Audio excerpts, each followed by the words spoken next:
6월 18일 금요일 매일 성경 묵상을 시작하겠습니다. 오늘 우리들에게 주시는 하나님의 말씀은 잠언 25장 1절로부터 14절까지의 말씀입니다. 잠언 25장 1절로부터 14절까지의 말씀을 제가 봉독합니다. 이것도 솔로몬의 잠언이요 유다 왕 히스기야의 신하들이 편집한 것이니라. 이를 숨기는 것은 하나님의 영화요 이를 살피는 것은 왕의 영화니라. 하늘의 높음과 땅의 깊음같이 왕의 마음은 헤아릴 수 없느니라.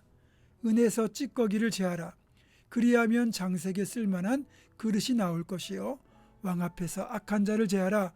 그리하면 그의 왕위가 의로 말미암아 견고히 서리라. 왕 앞에서 스스로 높은 채 하지 말며 대인들의 자리에 서지 말라. 이는 사람이 네게 이리로 올라오라고 말하는 것이 내 눈에 보이는 귀인 앞에서 저리로 내려가라고 말하는 것보다 나음이니라. 너는 서둘러 나가서 다투지 말라. 마침내 네가 이웃에게서 욕을 보게 될 때에 네가 어찌할 줄을 알지 못할까 두려우니라. 너는 이웃과 다투거든 변론만 하고 남의 은밀한 일은 누설하지 말라.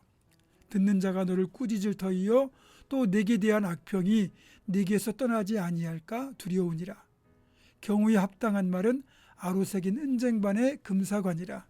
슬기로운 자의 책망은 청종하는 귀의 금고리와 정금 장식이니라. 충성된 사자는 그를 보낸 이에게 마치 추수하는 날의 얼음 냉수 같아서 능히 그 주인의 마음을 시원하게 하느니라. 선물한다고 거짓 자랑하는 자는 비 없는 구름과 바람 같으니라. 아멘.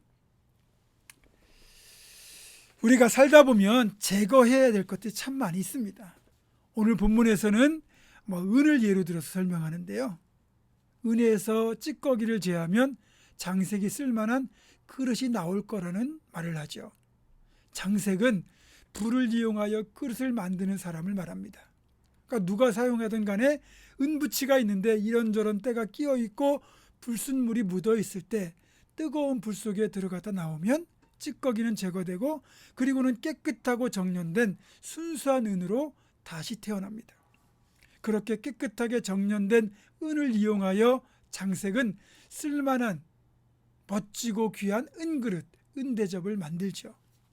그러면 이전과는 달리 은은 진정 은의 가치를 최고로 발휘하게 되는 것입니다. 아무리 좋은 그릇이라 할지라도 깨끗하지 않으면 그릇으로 사용할 수 없습니다. 금그릇, 은그릇이라 해도 거기에 묻어있는 것들을 설거지를 통하여 깨끗이 제거해야만 사람을 대접할 수 있는 귀한 그릇이 되는 겁니다.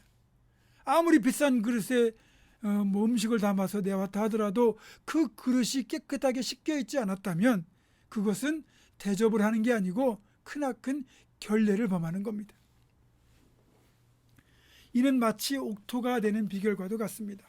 처음부터 좋은 땅, 옥토가 존재하기는 쉽지 않습니다. 여러분 땅을 한번 그냥 방치해 보세요. 어떻게 되는지 아십니까? 금세 잡초가 자라고요. 땅이 단단해집니다. 시간이 지나면 지날수록 옥토가 아닌 가시덤불이나 돌밭 또는 길과 같은 생명이 자라기 힘든 땅으로 바뀝니다. 은에서 찌꺼기를 제할 때 장색에 쓸만한 그릇이 나올 수 있는 것처럼 또 밭에서 돌을 캐내고 잡초를 뽑아내고 가시떨기를 제거하고 땅을 갈아엎어줄 때 다시 그 땅이 생명이 풍성하게 자라고 열매를 맺는 옥토로 거듭나는 겁니다. 사람의 인생도 이와 비슷합니다. 주변에 어떤 사람들이 있느냐에 따라서 그 사람의 인생도 달라집니다. 범죄자들이요, 교도소에 갔다가 그 교도소에서 또 다른 범죄자들을 사귀어서 출소한 이후에도 또 그 사람들과 어울려 또 다른 범죄를 저지른 일이 비일비재하다고 합니다. 좋은 사람들을 사귀면 나도 좋은 사람으로 좋은 인생을 살게 되는 것이고 나쁜 사람들을 사귀고 나쁜 사람들을 가까이 하면 내 인생도 불량해질 수밖에 없는 겁니다. 여러분 인생에 좋지 않은 영향을 끼치는 사람들은 가능하면 멀리 하시기 바랍니다. 그게 여러분에게 복된 거예요. 자, 5절입니다. 왕 앞에서 악한 자를 제하라. 그리하면 그의 왕위가 의로 말미암아 견고히 서리라. 왕이 돼서요 왕국을 바르게 통치하려면 간신을 물리치고 충신을 가까이 됩니다. 그런데 간신은 귀에 듣기 좋은 소리 하거든요. 그러니까 간신에게 마음이 쏠리기 쉬워요. 그러나 간신은 그런 소리를 통해서 자신의 이익을 취하는 사람이죠. 충신은 자신이 손해를 보더라도 왕을 위하고 왕국을 위하여 그렇게 충원을 아끼지 않는 겁니다. 만약에 악한 자가 왕의 판단을 흐리게 만든다? 그러면 그 부정적인 영향이 왕국 전체에 미치게 되고 결국 왕국의 모든 사람들이 그로 인하여 손해를 보게 되는 거죠. 따라서 악한 자를 제거하는 것이 왕위가 견고히 서고 더불어 왕국이 견고히 서는 비결이죠. 그런 충성된 사람은 어떤 존재입니까? 13절을 한번 보십시오. 충성된 자는 그를 보낸 이에게 마치 추수하는 날에 얼음 냉수 같아서 능히 그 주인의 마음을 시원하게 하느니라. 제가 그 1994년도 7월 19일에 훈련소에 입소를 했는데요. 정말 무더위가 절정일 때 훈련소에 들어간 겁니다. 근데 제가 훈련을 받았던 그 훈련소가 워낙 오래된 시설이다 보니까 식수 공급이 원활하지 못해요. 그래서 내 몸 안에도 물을 마실 수 없고 딱 한 번, 그러니까 식사할 때만 가까운 가게로 들어가 가지고 사이다 큰 병 하나 사 가지고 진짜 배가 터질 정도로 마셨던 적이 있어요.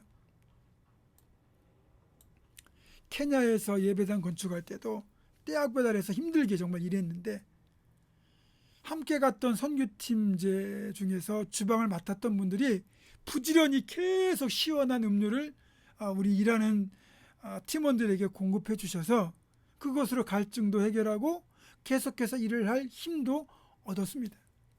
그만큼 덥고 갈증이 날 때 시원한 물을 제공하는 사람처럼 고마운 사람은 없을 겁니다. 그게 추수하는 날에 얼음 냉수 같은 존재예요. 우리가 그렇게 얼음 냉수처럼 서로의 마음을 시원케 해주는 사람, 나아가서 주님의 마음을 시원케 해주는 성도가 될 수 있다면 얼마나 좋겠습니까? 사랑하는 성도 여러분, 저와 여러분 모두가 그런 모습으로 주님이 맡기신 일에서도 그렇고 서로에게 이런 얼음 냉수와 같은 역할을 잘 감당해서 하나님을 기쁘시게 하고 서로에게도 기쁨이 되는 그런 복된 존재로 살아갈 수 있기를 주님의 이름으로 축원합니다. 기도하겠습니다. 고마우신 아버지 하나님, 우리는 충성된 존재로 그렇게 추수하는 날에 얼음 냉수 같은 존재로 주님 앞에 충성하고 서로에게 그런 복된 존재가 될 수 있도록 주여 도와주시옵소서.